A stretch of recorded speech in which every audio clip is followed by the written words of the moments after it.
Hi, Anti-Society. Welcome back to the Antisocial Planet. Today we are checking out Sana's Decaffeinated, the full version of this. I did check out the shorter version that was originally released, so I'm excited to, one, get to hear the full song, and two, get to know a little bit more about the lyrics, because I didn't have all of that the first time round. I'm a little bit nervous about the fact that the photo for this, though, is Sana in glasses that I'm just gonna have to, like, look at for the entirety of this. I will endeavor to stay focused. Pray for me in general. I never know with Sana if I'm gonna be dealing with cute aggression or the loss of my soul. Never know.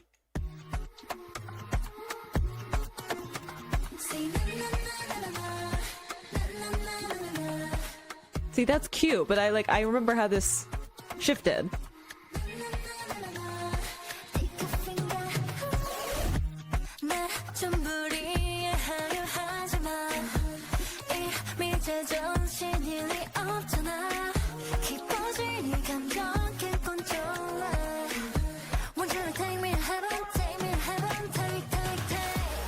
Whoa, just again the production on this, but I love all of the layered vocals on it. Having all of these beautiful layered light vocals I think is so beautiful in contrast to some of the heavier production that comes in. Gorgeous.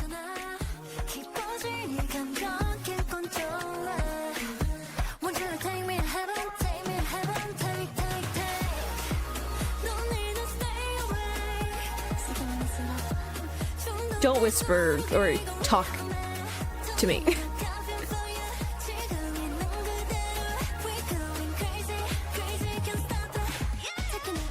Ooh, the little vocal.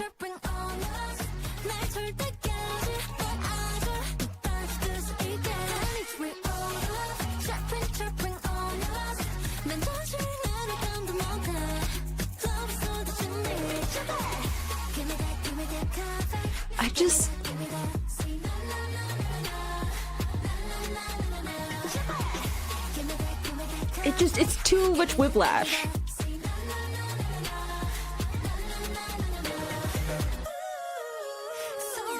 Just beautiful vocals. Like, I love all the layered vocals that are happening, and it's not just harmonies, there's also she's saying other phrases for the backing vocals in some of this as well, which I think is really fun. I think it just, again, fills in a bunch of the space of the song where you have that like really heavy bassy percussion that's coming through, but there's so much whiplash because her little like drip it is so cute, and then she switches, and then the one part where she's like talking in my ear and just like the one side of the mixing, I know that that was intentional. You could have done it in stereo. You made it mono on purpose, and I just don't appreciate the POV of Sana speaking directly into my ear. Thank you very much. But I do love the vibe of this song. Decaffeinated, like, I don't need something that is going to like wake me up. The emotions that I have when I'm around this person is already enough. I don't need to be like more focused. I'm never like tired or like dragging my feet when it comes to like seeing this person, and I think that that's so fun, especially again with all these different vocals that we're getting. I love the little flip up that she's doing in some parts of her vocals where we get into like a bit of a mix range, and she has such a bright sound anyway that it really helps again to cut through a bunch of the production that we're getting. Probably some pretty cool choreo to this. Again, might make me question my existence though, because Sana, and we all know what she can be like. Really cute song though, again, but mixed bag. It's like, it's very Sana coded, and I'm just like panicking because I'm not sure how to process.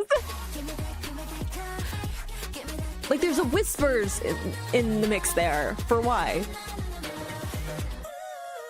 That's so beautiful. And then she sings lyrics like that.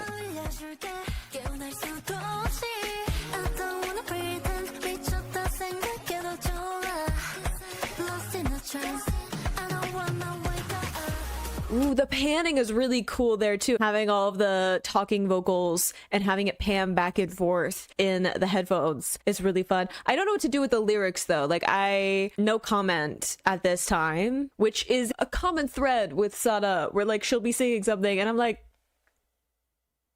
it's not overt, but like I feel like there's an implication to that. Is it me or is it her? And I don't know. Maybe it's both of us. Maybe I'm just gay panicking. It's entirely possible.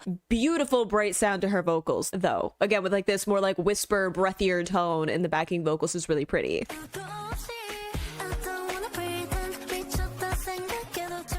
A little bit of a yodel effect too.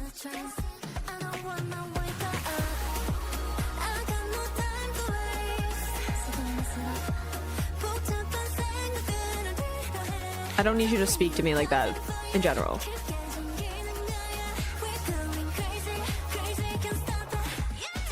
I love that drum going in and then we get that really high ad-lib.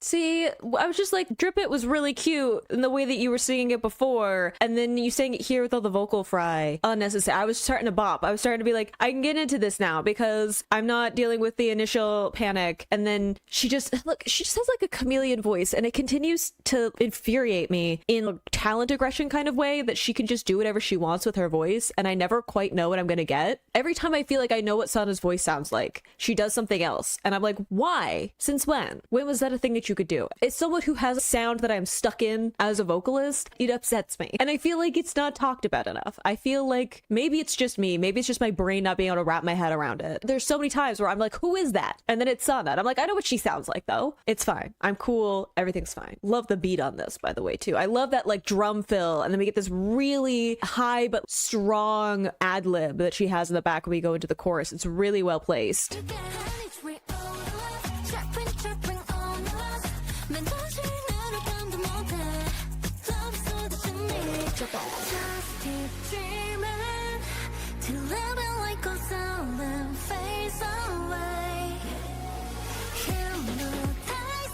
I love how everything smooths out.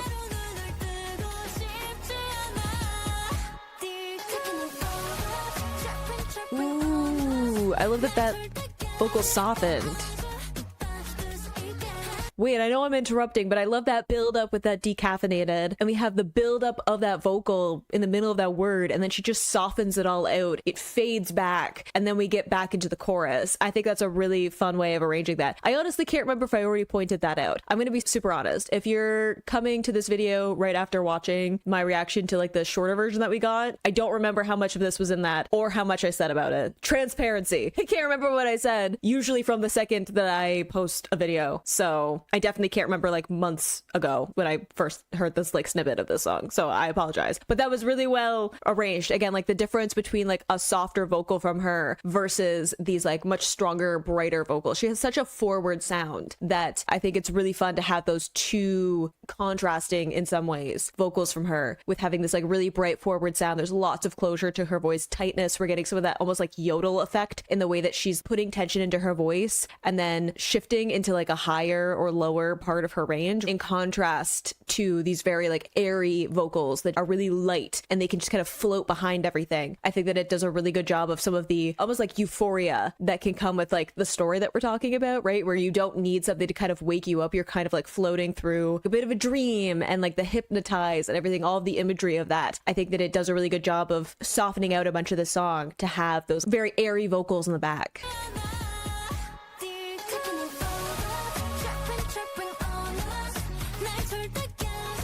I love the guitar in this too. Or drums, I guess?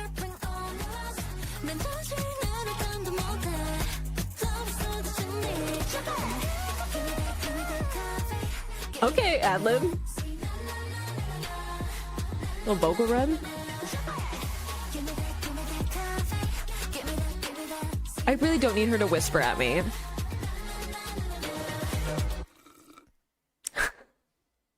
I still love the straw sound right at the end. Such a fun song though. I think that it has such a specific vibe to it. I think that having, I've said like guitar, it almost sounds like when someone kind of drums on like an acoustic guitar, but it might just be like a wood percussion instrument anyway. But it's getting that like higher sound with those beat pad in the production, right? Like again, those contrasts between those two things of like a much heavier sound that's taking up a bunch of space in the production versus these like much lighter, almost like acoustic sounds. So I think that that's really fun, especially since you would get something like a wooden box or percussion instrument in something like a coffee house, right? With someone playing like live music, because you can't put like a whole drum set into a coffee house. The space is usually too small for that. So it would be like too overpowering. So I think that it's fun to have something like that in this mix. Again, with her voice of having those like really light, airy vocals seems like something more into the setting of a coffee house, as opposed to having the like stronger or forward, pingy vocals, which is more to fill up a bigger space.